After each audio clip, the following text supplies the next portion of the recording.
안녕하세요, 가치아입니다. 7월 17일 목요일 국내 시장이 마감되었습니다. 자, 오늘 시장 흐름은 오전장에는 굉장히 좋지 못했었지만 다행히도 오후장에 삼성전자의 강한 상승과 함께 코스피는 종가를 많이 회복하면서 마무리되었습니다. 그래서 전날과 비슷한 위치에서 마무리가 되었고 3200포인트가 조금 못 미치는 위치에서 오늘 시장을 마무리했습니다.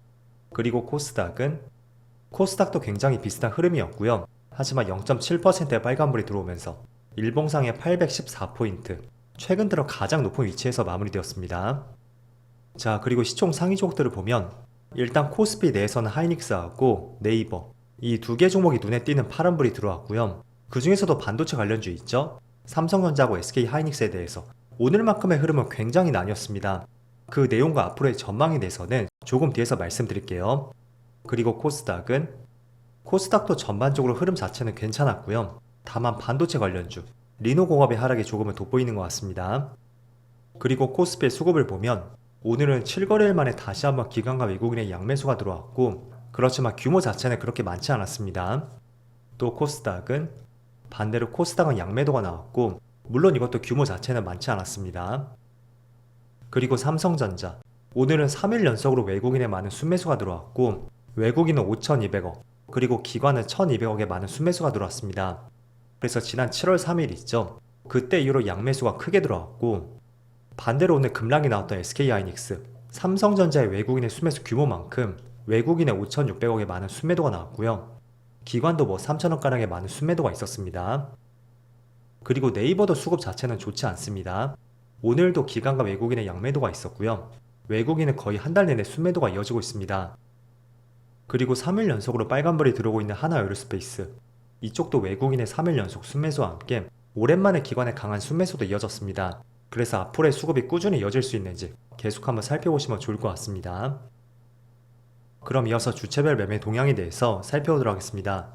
외국인이 가장 많이 매수한 종목은 삼성전자, 하나에어로스페이스, 하나오션, 유한양행, 현대로템 이렇게 순서대로 매수했고, 거의 삼성전자가 정말로 압도적입니다.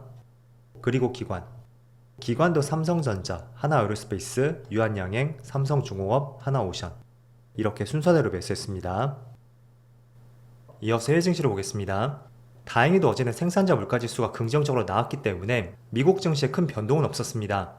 나스닥은 플러스 0.2%로 마무리되었고, S&P 500도 0.3%였죠. 또 다우지수도 0.5% 빨간불이 들어오면서 나름대로 어제 시장은 긍정적이었습니다. 그리고 일단 반도체만 소폭의 약세 흐름이 있었습니다. 그리고 아시아 증시를 보면 일본도 전날과 비슷하고 대만도 비슷한 것 같습니다. 그리고 중국도 마찬가지죠. 국내 증시도 코스피 지수만 보면 그렇게 큰 변동이 있었던 것은 아니지만 오늘은 한 가지 확인해 볼 수 있는 종목이 있습니다. 바로 SK 하이닉스예요. 지금 현재 8% 이상의 급락이 나오고 있고, 지난 3개월 동안의 상승장에서 처음으로 21선을 이탈하는 흐름이 나왔습니다. 자, 우선은 급락이 있다는 한 가지 이유가 있었습니다.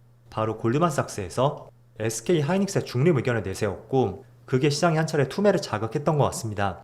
제가 이틀 전에 이런 말씀 드렸을 거예요. 아직까지는 하이닉스를 바라보는 의견 자체는 좋습니다. 다만 키움증권이라든지 또 미래에셋증권에서 최근에 하이닉스의 목표 주가를 중립으로 하향 조정했고, 그리고 공교롭게도 지금 위치가 30만원 부근에서 쌍봉이 형성이 되었습니다. 때문에 한 차례 조심할 수 있는 위치라는 것을 말씀드렸었고, 그럼에도 불구하고 어제는 엔비디아발 긍정적인 뉴스가 나왔습니다. 그래서 아무리 투자 리포트가 하향 조정되었다고 해도 저는 개인적으로 30만원 부근에서 매물 소화 과정을 거치고 나서 돌파하지 않을까? 그쪽이 조금 더 무게를 실었습니다. 하지만 오늘은 조금은 공신력이 있는 골드만삭스에서 투자 의견 하향 조정이 있었고, 그게 쌍봉 위치에서 투매를 많이 자극했던 것 같습니다. 그래서 프로그램 물량도 굉장히 많이 나오고 있고요. 그에 따른 메이저 수급들이 삼전 쪽으로 오늘은 충분히 이동했을 가능성이 상당히 높습니다. 제가 삼전은 누누이 이런 말씀 드렸을 거예요. 아직까지 확실히 호재를 볼 수 있는 그런 재료가 있는 것은 아닙니다. 다만 하반기 HBM 시장에 대해서 충분히 기대감을 가져볼 수가 있고, 또 조금은 길게 보면 더 이상 주가가 5만원 근처에서 빠지지 않는 것도 충분히 하방이나 지지는 기대를 해볼 수 있다는 말씀 드렸습니다. 그래서 오늘은 어떤 특별한 재료가 나온 것은 아니지만 저는 개인적으로 하이닉스의 수급이 삼전 쪽으로 향하지 않았나. 그리고 그 결정적인 배경 중에 하나는, 그렇다면 골드만삭스가 왜 중립 의견을 내놨을까요? 바로 내년부터가 될 거예요. HBM 시장의 경쟁이 심화될 것이고, 그 때문에 가격 하락 가능성에 대해서 의견을 제시했습니다.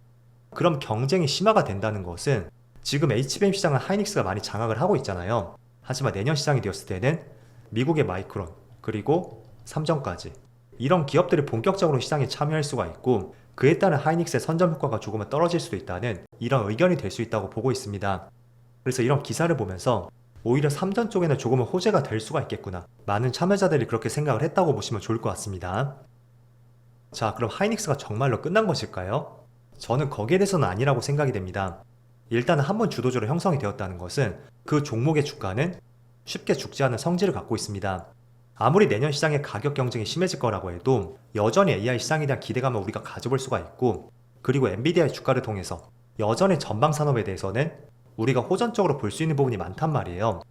그래서 오히려 저는 지금의 급락장이 그동안 매수를 하지 못했다면 어쩌면 하나의 기회가 될 수가 있고, 그 관점으로 지금의 종목을 바라본다면 7월 7일 저점, 그 저가가 26만 4,500원이었습니다. 아마도 여기 근처에 한 차례 지지가 나올 가능성이 있을 것 같아요. 그래서 며칠 동안의 주가의 흐름을 참조해보면서 더 이상 주가가 빠지지 않는 것이 보인다면 저는 어쩌면 매수 기회가 될 수가 있고, 또 지금 21선하고 61선, 이평선 간의 이격도 많이 벌어졌거든요. 그래서 이평선을 조금은 모으는 시간이 필요할 수도 있겠죠.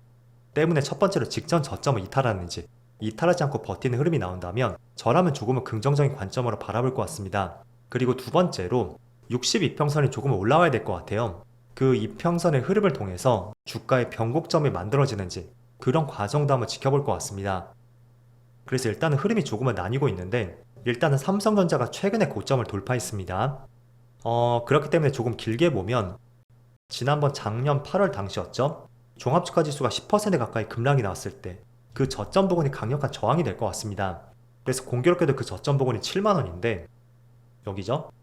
만약에 시장에 반등이 나온다면 저는 7만원 근처에서는 충분히 저항과 물량이 나올 수도 있으니까, 혹시나 지금 이 종목을 보유하신 분들이라면 1차적으로 7만원을 중요한 가격대로 보시고요.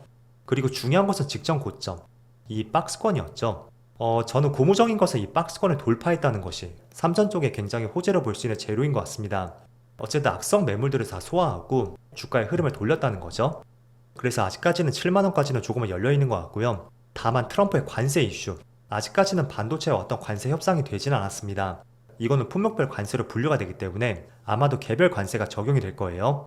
그래서 관세율이 어떻게 나올지 모르겠지만 한 가지 변수를 꼽는다면 그게 하나의 변수가 될 수 있다 라는 점을 강조해 드리겠습니다. 자, 그리고 제가 어제 한 차례 강조해 드렸었던 미국의 6월 도매 물가지수 PPI였죠. 그게 시장치를 부합하는 값이 나왔고, 이런 부분은 앞으로 발표가 되는 소비자 물가지수에 있어서 조금은 긍정적으로 작용이 될 것 같습니다. 그래서 이틀 전에 발표된 CPI라든지 또 어제 발표된 PPI까지 개인적인 입장은 생각보다는 양호했다고 판단이 되고, 그런 면에서는 글로벌 시장의 변동성을 조금은 줄여줄 수 있는 하나의 발표였다고 생각이 됩니다. 자, 그리고 많은 사람들이 투자하는 방법들이 다 제각각일 것이고, 또 선호하는 방식들이 다르겠죠. 때문에 투자 방법을 하나로 정의를 할 수 없다고 저는 생각이 돼요. 그렇지만 제가 조금은 강조해서 보고 있는 것은, 저는 개인적으로 스윙 투자를 좋아하거든요. 뭐 짧게는 하루 이틀 들고 가기도 하지만 기본적으로 뭐 한 달, 두 달 이 안에서 어떤 승부를 보는 것을 좋아하고, 때에 따라서는 조금 더 길게 가져가는 그런 투자를 선호하고 있습니다. 물론 타이밍상 조금은 바뀔 수도 있겠지만 기본적으로 스윙 투자를 선호하고 있습니다. 그런데 그 스윙 투자의 관점에서 저는 크게 두 가지 지표를 보고 있거든요. 일단은 추세가 있는지, 그 추세를 보기 위해서는 주봉상의 차트 있죠. 기본적으로 대형주는 주봉상의 차트를 보고 있습니다. 그래서 그 추세가 하나로 연결이 되면 충분히 추세를 따라가서 매매를 할 수 있다고 생각이 됐고, 또 두 번째는 이런 추세가 나온 것은 아니지만 장기간의 박스권을 돌파하는 흐름이 나온다면 그때는 하나의 종목에 대해서 굉장히 긍정적으로 보고 있습니다. 물론 박스권을 돌파하고 바로 죽을 수도 있죠. 그건 아무도 알 수 없습니다. 하지만 장기간의 박스권을 돌파했다는 것은 저는 충분히 힘이 축적이 되었다, 그렇게 판단이 되고 있고, 그런 면에서는 가급적이면 주봉상의 박스권을 돌파한 종목들, 그런 종목들을 선호하고 있습니다. 그래서 혹시나 여러분들 종목 선정에 조금 어려움이 있다면 PD 대형주는 주봉상의 흐름을 참조해 보시고요. 거기서 바로 첫 번째로 추세를 말씀드렸습니다. 그리고 두 번째는 오랜 기간의 박스권을 돌파하는지, 그런 흐름들을 살펴봐야 되겠죠. 그럼 돌파 뒤에 약간의 눌림이 생긴다면 그런 위치에서는 충분히 공략을 해볼 수가 있습니다. 그래서 최근에 비슷한 종목을 보면 네이버가 지난 3년간의 박스권 고점을 돌파했거든요. 그리고 지금 4주 정도 눌림이 형성이 되고 있죠.